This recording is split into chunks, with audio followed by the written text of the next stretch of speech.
Hey guys, what's up and welcome back to Toe Tags Reviews, and today we're giving you guys a review of Övergivenheten by Soilwork.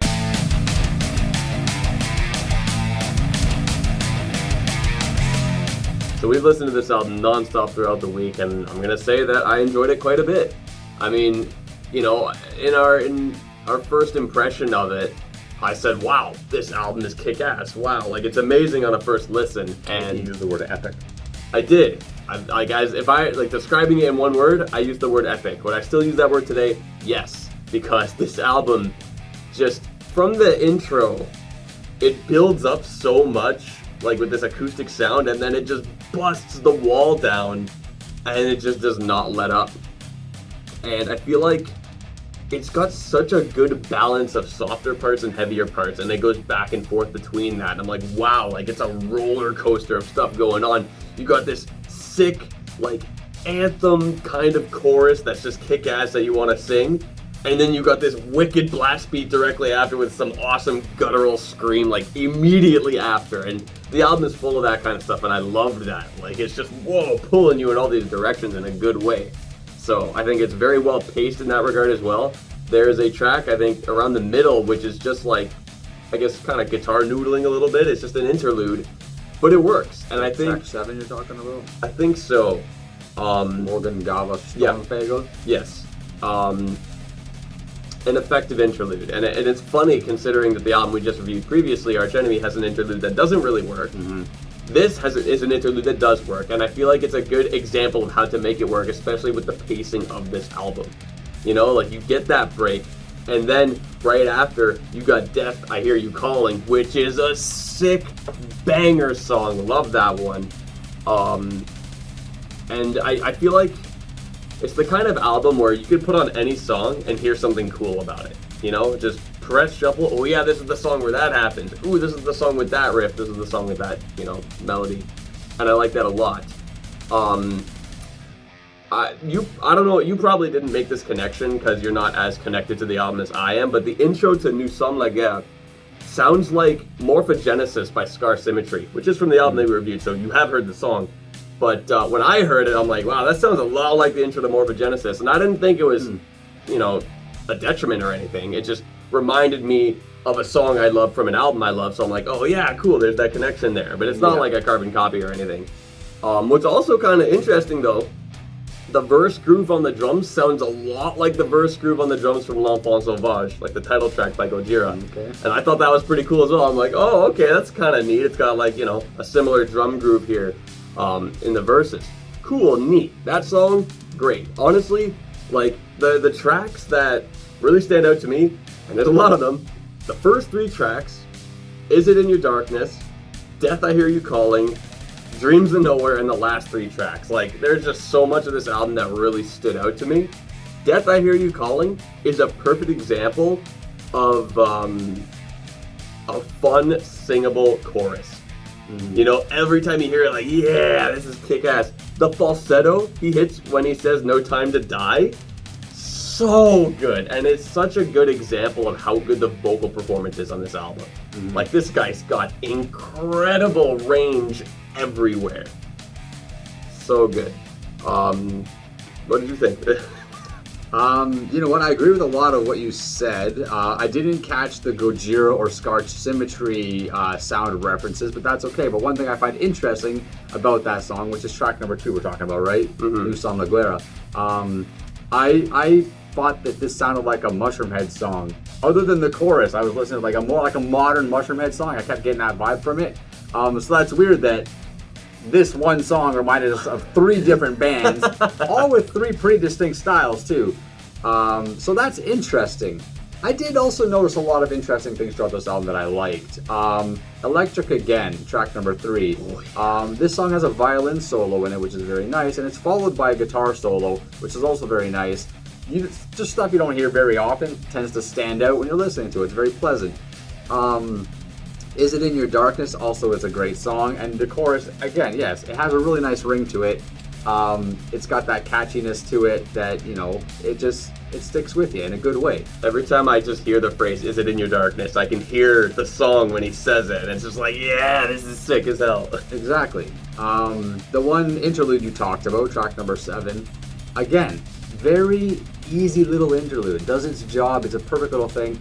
I felt like it sounded almost like a soap opera theme music. After the more I listened to it, I was kind of getting this vibe, like this Days of Our Lives, Young and the Restless type of vibe. Just the way there's like a piano playing at the same time, it had that kind of thing. There is actually another interlude, which is track number 11, The Everlasting Flame. Again, this is violin. Beautiful interlude. Very well done. Again, doesn't take anything away from the album. It adds a little bit of substance, gives you a bit of a break. This one, I felt, it kept reminding me of Rammstein for some reason, but I couldn't put my finger on what song. Rammstein has a lot of ballady type songs and slower type of things. It was really eating me that I couldn't think of what song it was, but it was giving me that vibe. So again, there's now 4 different bands with distinct different styles that this album has reminded us of.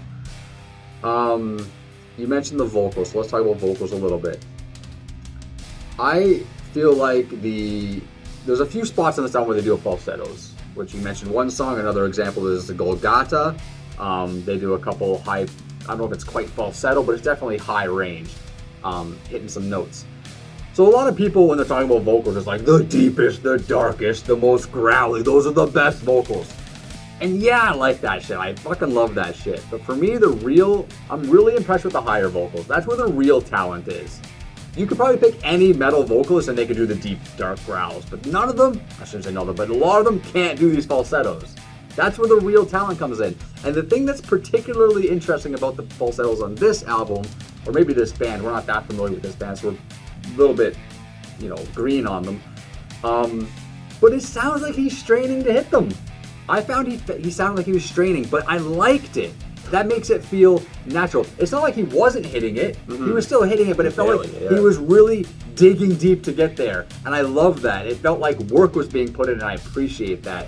So I thought that was really cool, that I was kind of hearing this, like, almost like he was having a little bit of trouble hitting it, but doing it. Like, succeeding. Like, good for you, buddy.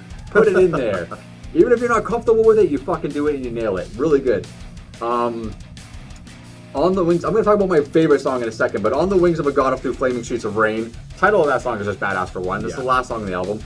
So this song is it's a longer song, about almost close to 7 minutes. Yeah. Close to 7 minutes. It's kind of divvied up into acts. The third act is my favorite part. It's just, I don't know how to really describe how it sounds. It's just awesome. And then the song ends, and then it comes back again for like this weird chorusy type thing at the end. Love that false ending. It's so cool. False endings are always cool, but I don't like what it comes back to. I feel like there's a little bit of a weird disjunction with the way the song comes back, and it doesn't really fit the rest of the song for me.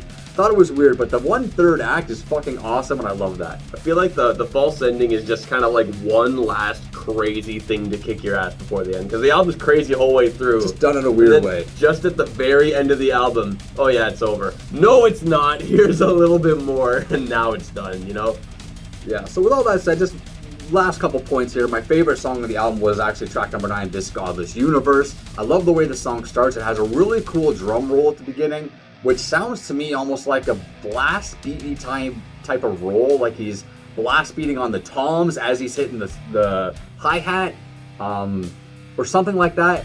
But then it kind of goes into a regular blast beat with a violin melody over top of it, which I think, I might have mentioned this in the first impressions actually, I just thought that was a really cool dynamic of sound to have a violin, which is a very pure sounding and elegant sounding and soft sounding instrument, on top of a blast beat, which is abrasive and aggressive and raw sounding. So just to have those two things gel together, very creative, very nice. But overall, the song was just really cool. Again, good vocals. If I have to pick gripes about this album, there's a few tracks I felt like they just kind of were there.